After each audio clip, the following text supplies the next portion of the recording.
ஸ்ரீமத் வால்மீகி ராமாயணத்தில் சுந்தரகாண்டம் சர்க்கம் 1வது தான். அனுமன் சமுத்திரத்தை தாண்டதை நம்ம பார்க்க போகிறோம்.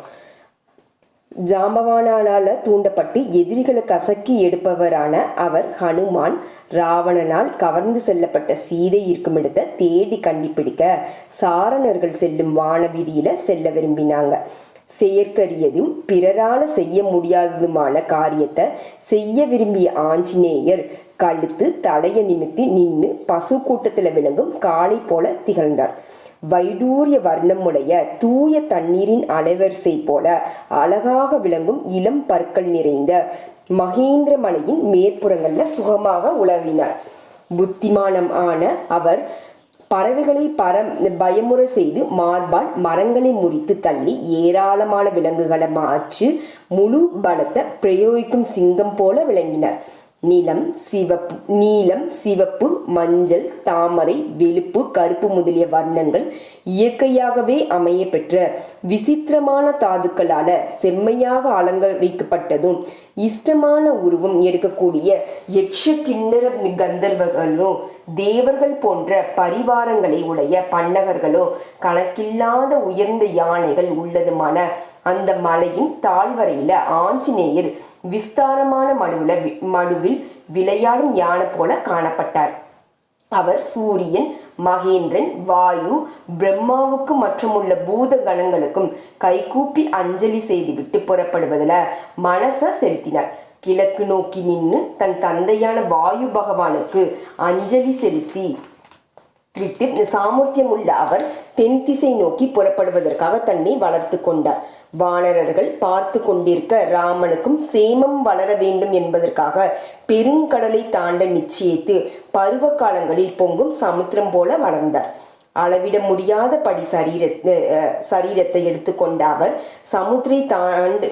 சமுத்திரத்தை தாண்ட விரும்பி கைகளாலும் கால்களாலும் அந்த மலையை அழுத்தினார். வானரால் அழுத்தப்பட்ட அந்த மலையும் கொஞ்ச நேரமா நடுங்கினது. அந்த அசைவினால மரங்களில் பூத்திருந்த மலர்கள் எல்லாமே உதிர்ந்தது.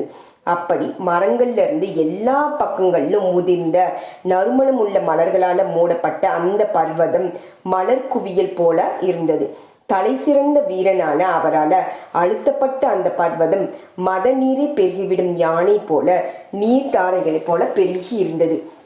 பலம் பொருந்தி அவரால் பீடிக்கப்பட்ட அந்த மலை பொன்னிறம் கருமை மை போல வெள்ளி ரேகைகளை வெளிப்படுத்தியது.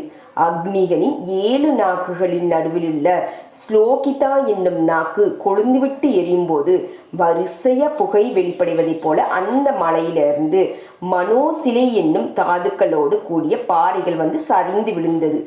அனுமானால பீடிக்கப்பட்ட மலையினால எல்லா பக்கங்களும் இருந்த குகைகள்ல வசித்து அனைத்து பிராணிகளும் பீடிக்கப்பட்டு அவலமான குரல்ல ஓலமிட ஆரம்பிச்சது.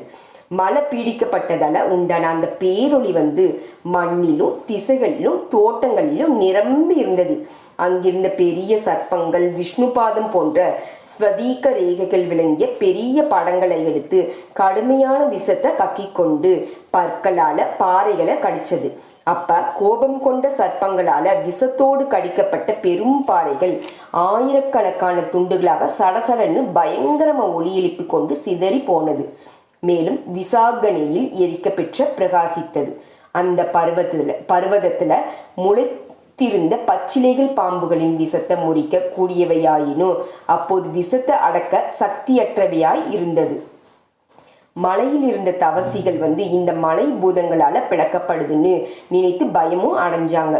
வித்யாதாரர்கள் பானசாலையில் இருந்த தங்கமயமான பான பாத்திரங்களையும் விலமதிக்க முடியாத பாத்திரங்களையும் தங்க குடங்களையும் நாக்கால நக்கி சாப்பிடக்கூடியவைகளையும் உயர்வகை உண்டிகளையும் பல்வகையான பிற உண்ணிகளையும் காளை போல கேடயங்களையும் கண்கள் வெண் தாமரை போன்ற கண்கள் செந்தாமரையை போல் சிவந்த மலர்களாலும் சிறந்த சந்தனங்களாலும் அலங்கரிக்கப்பட்டு மயங்கியும் மனைவிகளோடு ஆகாயம் நோக்கி கிளம்பி போனாங்க.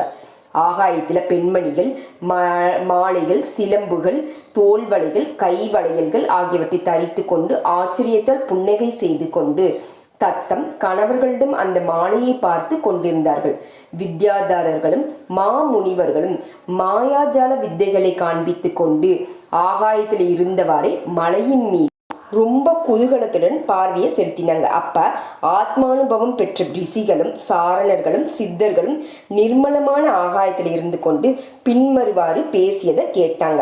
மலையை போன்றவரும் வேகம் உடையவரும் வாயு குமாரரான இந்த அனுமான் பெரிய மீன்களுக்கு இருப்பிடமான கடலை கடக்க விரும்பினார். ராமனுக்காகவும் வானரர்களுக்காகவும் செயற்கரிய செயலை செய்ய விரும்பி அடைய முடியாத கடலின் அந்த கரையை அடைய விரும்பினார். இப்படி அந்த மகாத்மாக்கள் பேசியதை கேட்ட வித்யாதரர்கள் நிகரற்றவரும் வானர்களுள் காளை போன்றவருமான அவர் பர்வதத்தில் நிற்பதை பார்த்தாங்க. மலை போன்ற அனுமான் ரோமங்களை சிலிர்த்து கொண்டார். சிறிது அசைந்து கொடுத்தார். மிக பெரிய மேகத்தின் சப்தம் போல மிக பெரிய நாதமும் செய்தார். மேலே கிளம்பி செல்ல விரும்பியவாறே ரோமங்கள் அடர்ந்தது. வட்ட சுருளாக சுருண்டதுமான வாளை கருடன் மலைப்பாம்பை பற்றி அடிப்பது போல சுழற்றி அடித்தார். ரொம்ப வேகத்தை அடைந்து அவருடைய பின்புறம் நீண்டிருந்த வாள் கருடனால கவர்ந்து செல்லப்படும் பாம்பு போல காணப்பட்டது.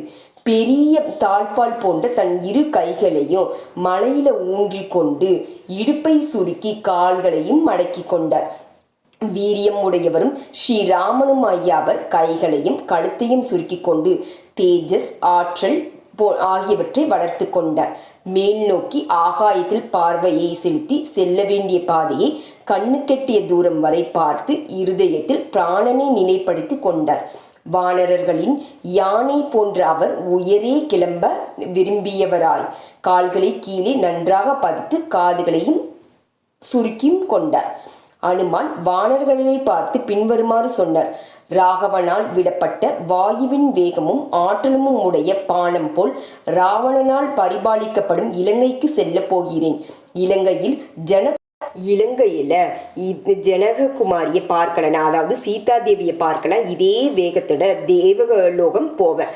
தேவலோகத்துல சீதையத்தை பார்க்கலன்னா கொஞ்சம் கூட சிரமப்படாம ராட்சச மன்னனான ராவணனை கட்டி இழுத்து கொண்டு வருவேன். எப்படியும் காரியத்தை முடித்து கொண்டு சீதையுடன் வந்து சேர்வேன். தேவைப்பட்டதுன்னா ராவணன் முதலானரோடு இலங்கையை பெயர்த்து எடுத்து கொண்டு வருவேன்னு வானரமான அவர் வானர்களிடம் சொல்லிவிட்டு கவலை இல்லாம வேகமா மேலே எம்பினார். அப்போது அவர் தன்னை கருடனாகவே நினைத்து கொண்டார். அவர் வேகமாக புறப்பட்ட போது மலை மேல் இருந்த மரங்கள் கிளைகளோடு கூட நாலாபுறத்திலும் இருந்து கூடவே கிளம்பியது. மதங்கொண்ட நாரைகளுடன் கொக்குகளுடனும் மலர்ந்த புஷ்பங்களுடனும் விளங்கிய அந்த மரங்களை தன் தொடையின் வேகத்தால் இழுத்து கொண்டு நிர்மலமான ஆகாயத்துல சென்றார் அனுமான். வெகு தூரம் செல்வதற்கு புறப்பட்டவரை அவருடைய உறவினர்கள் வழி அனுப்பி வைப்பதைப் போல அனுமானுடைய தொடைகளின் வேகத்தால் பெயர்க்கப்பட்ட மரங்கள் சிறிது நேரம் அவரை பின்தொடர்ந்து சென்றன.